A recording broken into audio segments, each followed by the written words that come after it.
पहला अध्याय। मेघा ऋषि का राजा सूरत और समाधि को भगवती की महिमा बताते हुए मधुकैटभ वध का प्रसंग सुनाना। विनियोग। ओम। प्रथम चरित्र के ब्रह्मा ऋषि, महाकाली देवता, गायत्री छंद, नंदा शक्ति, रक्तदंतिका बीज, अग्नि तत्व और ऋग्वेद स्वरूप है। श्री महाकाली देवता की प्रसन्नता के लिए प्रथम चरित्र के जप में विनियोग किया जाता है। ध्यान। भगवान विष्णु के सो जाने पर मधु और कैटभ को मारने के लिए कमल जन्मा ब्रह्मा जी ने जिनका स्तवन किया था, उन महाकाली देवी का मैं सेवन करता हूं। वे अपने 10 हाथों में खड्ग, चक्र, गदा, बाण, धनुष, परिघ, शूल, भूशुंडी, मस्तक और शंख धारण करती है। उनके 3 नेत्र हैं। वे समस्त अंगों में दिव्य आभूषणों से विभूषित हैं। उनके शरीर की कांति नीलम मणिक समान है तथा वे 10 मुख और 10 पैरों से युक्त हैं। मार्कंडेय जी बोले, सूर्य के पुत्र सावर्णी जो 8वें मनु कहे जाते हैं, उनकी उत्पत्ति की कथा विस्तार पूर्वक सुनाता हूं। सुनो। सूर्य कुमार महाभाग सावर्णी भगवती महामाया के अनुग्रह से जिस प्रकार मनवंतर के स्वामी हुए, वही प्रसंग सुनाता हूं। पूर्व काल की बात है। स्वारोचिष मनवंतर में सूरत नाम के एक राजा थे, जो चैत्र वंश में उत्पन्न हुए। उनका समस्त भूमंडल पर अधिकार था। वे प्रजा का अपने औरस पुत्रों की भांति धर्मपूर्वक पालन करते थे। तो भी उस समय कोला विध्वंसी नाम के क्षत्रिय उनके शत्रु हो गए। राजा सूरत की दंड नीति बड़ी प्रबल थी। उनका शत्रुओं के साथ संग्राम हुआ। यद्यपि कोला विध्वंसी संख्या में कम थे, तो भी राजा सूरत युद्ध में उनसे परास्त हो गए। तब वे युद्ध भूमि से अपने नगर को लौट आए और केवल अपने देश के राजा होकर रहने लगे। समूची पृथ्वी से अब उनका अधिकार जाता रहा, किंतु वहां भी उन प्रबल शत्रुओं ने उस समय महाभाग राजा सूरत पर आक्रमण कर दिया। राजा का बल क्षीण हो चला था, इसलिए उनके दुष्ट, बलवान एवं दुरात्मा मंत्रियों ने वहां उनकी राजधानी में भी राजकीय सेना और खजाने को हथिया लिया। सूरत का प्रभुत्व नष्ट हो चुका था, इसलिए वे शिकार खेलने के बहाने घोड़े पर सवार हो वहां से अकेले ही एक घने जंगल में चले गए। वहां उन्होंने विप्रवर मेधा मुनि का आश्रम देखा, जहां कितने ही हिंसक जीव अपनी स्वाभाविक हिंसा वृत्ति छोड़कर परम शांत भाव से रहते थे। मुनि के बहुत से शिष्य उस वन की शोभा बढ़ा रहे थे। वहां जाने पर मुनि ने उनका सत्कार किया और वे उन मुनि श्रेष्ठ के आश्रम पर इधर उधर विचरते हुए कुछ काल तक रहे। फिर ममता से आकृष्ट चित्त होकर वहां इस प्रकार चिंता करने लगे, पूर्व काल में मेरे पूर्वजों ने जिसका पालन किया था, वही नगर आज मुझसे रहित है। पता नहीं मेरे दुराचारी भृत्यगण उसकी धर्म पूर्वक रक्षा करते हैं या नहीं। जो सदा मद की वर्षा करने वाला और शूरवीर था, वह मेरा प्रधान हाथी अब शत्रुओं के अधीन होकर न जाने किन भोगों को भोगता होगा। जो लोग मेरी कृपा, धन और भोजन पान से सदा मेरे पीछे पीछे चलते थे, वे निश्चय ही अब दूसरे राजाओं का अनुसरण करते होंगे। उन उपवयी लोगों के द्वारा सदा खर्च होने रहने के कारण अत्यंत कष्ट से जमा किया हुआ मेरा वह खजाना खाली हो जाएगा। ये तथा और भी कई बातें राजा सूरत निरंतर सोचते रहते थे। एक दिन उन्होंने वहां विप्र पर मेधा के आश्रम के निकट एक वैश्य को देखा और उससे पूछा, भाई, तुम कौन हो? यहां तुम्हारे आने का क्या कारण है? तुम क्यों शोकग्रस्त और अनमने से दिखाई देते हो? राजा सूरत का यह प्रेम पूर्वक कहा हुआ वचन सुनकर वैश्य ने विनीत भाव से उन्हें प्रणाम करके कहा। वैश्य बोला, राजन, मैं धनियों के कुल में उत्पन्न एक वैश्य हूं। मेरा नाम समाधि है। मेरे दुष्ट स्त्री पुत्र ने धन के लोभ से मुझे घर से बाहर निकाल दिया है। मैं इस समय धन, स्त्री और पुत्रों से वंचित हूं। मेरे विश्वसनीय बंधुओं ने मेरा ही धन लेकर मुझे दूर कर दिया है। इसलिए दुखी होकर मैं वन में चला आया। यहां रहकर मैं इस बात को नहीं जानता कि मेरे पुत्रों की, स्त्री की और स्वजनों की कुशल है या नहीं। इस समय घर में वे कुशल से रहते हैं अथवा उन्हें कोई कष्ट है। वे मेरे पुत्र कैसे हैं? क्या वे सदाचारी है अथवा दुराचारी हो गए हैं? राजा ने पूछा, जिन लोभी स्त्री पुत्र आदि ने धन के कारण तुम्हें घर से निकाल दिया, उनके प्रति तुम्हारे चित्त में इनका स्नेह का बंधन क्यों है? वैश्य बोला, आप मेरे विषय में जैसी बात कहते हैं वह सब ठीक है, किंतु क्या करूं, मेरा मन निष्ठुरता नहीं धारण करता। जिन्होंने धन के लोभ में पड़कर पिता के प्रति स्नेह, पति के प्रति प्रेम तथा आत्मीय जन के प्रति अनुराग को तिलांजलि दे मुझे घर से निकाल दिया, उन्हीं के प्रति मेरे हृदय में इतना स्नेह है। महामते, गुणहीन बंधुओं के प्रति भी जो मेरा चित्त इस प्रकार प्रेम मग्न हो रहा है, यह क्या है? इस बात को मैं जानकर भी नहीं जान पाता। उनके लिए मैं लंबी सांसें ले रहा हूं और मेरा हृदय अत्यंत दुखित हो रहा है। उन लोगों में प्रेम का सर्वथा अभाव है, तो भी उनके प्रति जो मेरा मन निष्ठुर नहीं हो पाता, इसके लिए क्या करूं? मार्कंडी जी कहते हैं, ब्राह्मण, तदनंतर राजाओं में श्रेष्ठ सूरत और वह समाधि नामक वैश्य दोनों साथ साथ मेधा मुनि की सेवा में उपस्थित हुए और उनके साथ यथा योग्य न्यायानुकूल विनय पूर्वक बर्ताव करके बैठे। तत्पश्चात वैश्य और राजा ने कुछ वार्तालाप आरंभ किए। राजा ने कहा, भगवान, मैं आपसे एक बात पूछना चाहता हूं, उसे बताइए। मेरा चित्त अपने अधीन न होने के कारण वह बात मेरे मन को बहुत दुखी देती है। जो राज्य मेरे हाथ से चला गया है, उसमें और उसके संपूर्ण अंगों में मेरी ममता बनी हुई है। मुनिश्रेष्ठ, यह जानते हुए भी कि वह अब मेरा नहीं है, अज्ञानी की भांति मुझे उसके लिए दुख होता है। यह क्या है? इधर यह वैश्य भी घर से अपमानित होकर आया है। इसके पुत्र, स्त्री और भृत्यों ने इसे छोड़ दिया है। स्वजनों ने भी इनका परित्याग कर दिया है, तो भी उनके प्रति अत्यंत हार्दिक स्नेह रखता है। इस प्रकार यह तथा मैं दोनों भी बहुत दुखी हैं। जिसमें प्रत्यक्ष दोष देखा जाए, उस विषय के लिए भी हमारे मन में ममता जनित आकर्षण पैदा हो रहा है। महाभाग, हम दोनों समझदार हैं, तो भी हम में जो मोह पैदा हुआ है, यह क्या है? विवेक शून्य पुरुष की भांति मुझ में और इसमें भी यह मूढ़ता प्रत्यक्ष दिखाई देती है।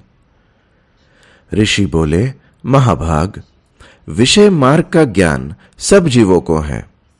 इसी प्रकार विषय भी सबके लिए अलग अलग है। कुछ प्राणी दिन में नहीं देखते और दूसरे रात में नहीं देखते, तथा कुछ जीव ऐसे हैं जो दिन और रात्रि में भी बराबर ही देखते हैं। यह ठीक है कि मनुष्य समझदार होते हैं, किंतु केवल वे ही ऐसे नहीं होते। पशु, पक्षी और मृग आदि सभी प्राणी समझदार होते हैं। मनुष्य की समझ भी वैसी ही होती है जैसी उन मृग और पक्षियों की होती है, तथा जैसी मनुष्यों की होती है वैसी ही उन मृग, पक्षी आदि की होती है। यह तथा अन्य बातें भी प्रायः दोनों में समान ही है। समझ होने पर भी इन पक्षियों को तो देखो, ये स्वयं भूख से पीड़ित होते हुए भी मोहवश बच्चों की चोंच में कितने चाव से अन्न के दाने डाल रहे हैं। नरश्रेष्ठ, क्या तुम नहीं देखते कि ये मनुष्य समझदार होते हुए भी लोभवश अपने किए हुए उपकार का बदला पाने के लिए पुत्रों की अभिलाषा करते हैं? यद्यपि उन सब में समझ की कमी नहीं है, तथापि वे संसार की स्थिति बनाए रखने वाले भगवती महामाया के प्रभाव द्वारा ममतामय भंवर से मोह के गहरे गर्त में गिराए गए हैं। इसलिए इसमें आश्चर्य नहीं करना चाहिए। जगदीश्वर भगवान विष्णु के योग निद्रा रूपा जो भगवती महामाया है, उन्हीं से यह जगत मोहित हो रहा है। वे भगवती महामाया देवी ज्ञानियों के भी चित्त को बलपूर्वक खींचकर मोह में डाल देती है।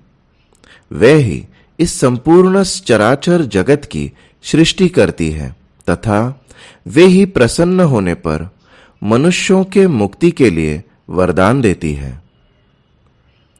वे ही पराविद्या, संसार बंधन और मोक्ष की हेतुभूता सनातनी देवी तथा संपूर्ण ईश्वरों की भी आदेश्वरी है। राजा ने पूछा, भगवन, जिन्हें आप महामाया कहते हैं, वे देवी कौन है? ब्राह्मण, उनका आविर्भाव कैसे हुआ तथा उनके चरित्र कौन कौन से है? ब्रह्मवेताओं में श्रेष्ठ महर्षि, उन देवी का जैसा प्रभाव हो, जैसा स्वरूप हो और जिस प्रकार प्रादुर्भाव हुआ, वह सब मैं आपके मुख से सुनना चाहता हूं। ऋषि बोले, राजन, वास्तव में तो वे देवी नित्य स्वरूपा ही है।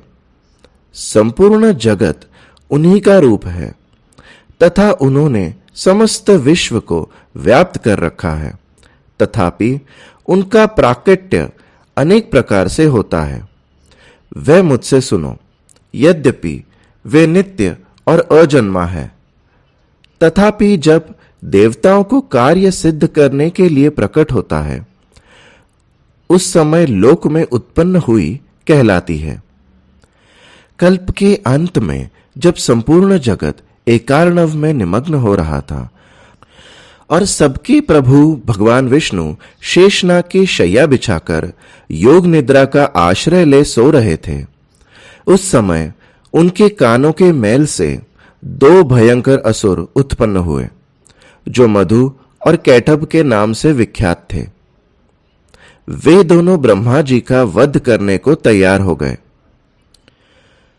भगवान विष्णु के नाभि कमल में विराजमान प्रजापति ब्रह्मा जी ने जब उन दोनों भयानक असुरों को अपने पास आया और भगवान को सोया हुआ देखा, तब एकाग्रचित्त होकर उन्होंने भगवान विष्णु को जगाने के लिए उनके नेत्रों में निवास करने वाली योग निद्रा का स्तवन आरंभ किया, जो इस विश्व की आदिश्वरी, जगत को धारण करने वाली, संसार का पालन और संहार करने वाली तथा तेजस स्वरूप भगवान विष्णु की अनुपम शक्ति है। उन्हीं भगवती निद्रा देवी की भगवान ब्रह्मा स्तुति करने लगे।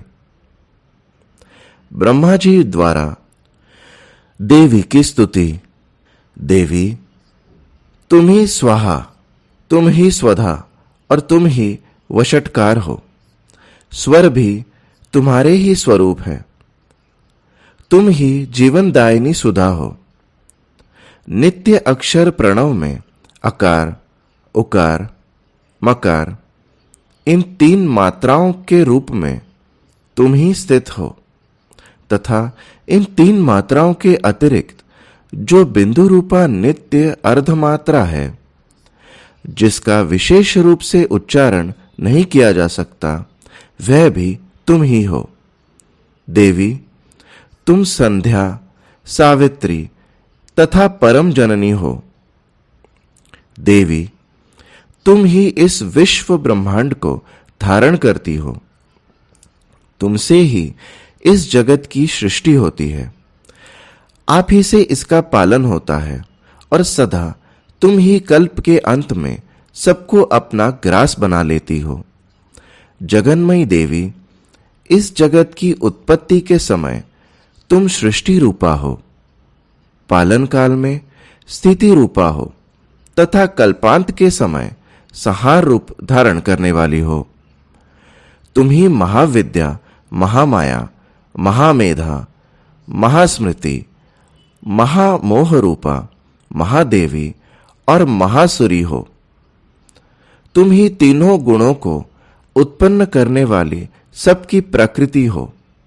भयंकर कालरात्रि, महारात्रि और मोहरात्रि भी तुम ही हो।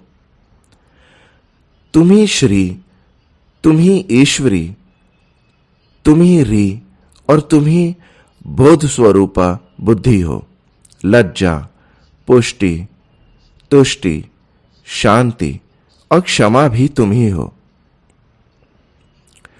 तुम खड्गधारिणी, शूलधारिणी, घोर रूपा तथा गदा, चक्र, शंख और धनुष धारण करने वाली हो। बाण, भूशुंडी और परिघ, ये भी तुम्हारे अस्त्र हैं। तुम सौम्य और सौम्यतर हो। इतना ही नहीं, जितने भी सौम्य एवं सुंदर पदार्थ हैं, उन सब की अपेक्षा तुम अत्यधिक सुंदर हो। पर और अपर, सबसे परे रहने वाली परमेश्वरी तुम ही हो। सर्वस्वरूपे देवी, कहीं भी सत असत रूप जो कुछ वस्तुएं हैं और उन सब की जो शक्ति है, वह तुम ही हो। ऐसी अवस्था में तुम्हारी स्तुति क्या हो सकती है? जो इस जगत की सृष्टि, पालन और संहार करते हैं, उन भगवान को भी जब तुमने निद्रा के अधीन कर दिया है, तब तुम्हारी स्तुति करने में यह कौन समर्थ हो सकता है? मुझको, भगवान शंकर को तथा भगवान विष्णु को भी तुमने ही शरीर धारण कराया है। अतः तुम्हारी स्तुति करने की शक्ति किसमें है? देवी, तुम तो अपने इन उदार प्रभावों से ही प्रशंसित हो। ये जो दोनों दुर्धर्ष असुर मधु और कैटभ हैं, इनको मोह में डाल दो और जगदीश्वर भगवान विष्णु को शीघ्र ही जगा दो। साथ ही इनके भीतर इन दोनों महान असुरों को मार डालने की बुद्धि उत्पन्न कर दो। ऋषि कहते हैं, जब ब्रह्मा जी ने वह मधु और कैटभ को मारने के उद्देश्य से भगवान विष्णु को जगाने के लिए तमोगुण की अधिष्ठात्री देवी योग निद्रा की इस प्रकार स्तुति की, तब वे भगवान के नेत्र, मुख, नासिका, बाहु, हृदय और वक्ष स्थल से निकलकर अव्यक्त जन्मा ब्रह्मा जी की दृष्टि के समक्ष खड़ी हो गई। योग निद्रा से मुक्त होने पर जगत के स्वामी भगवान जनार्दन उस एकार्णव के जल में शेषनाग की शैया से जाग उठे। फिर उन्होंने उन दोनों असुरों को देखा। वे दुरात्मा मधु और कैटभ अत्यंत बलवान तथा पराक्रमी थे और क्रोध से लाल आंखें किए ब्रह्मा जी को खा जाने के लिए उद्योग कर रहे थे।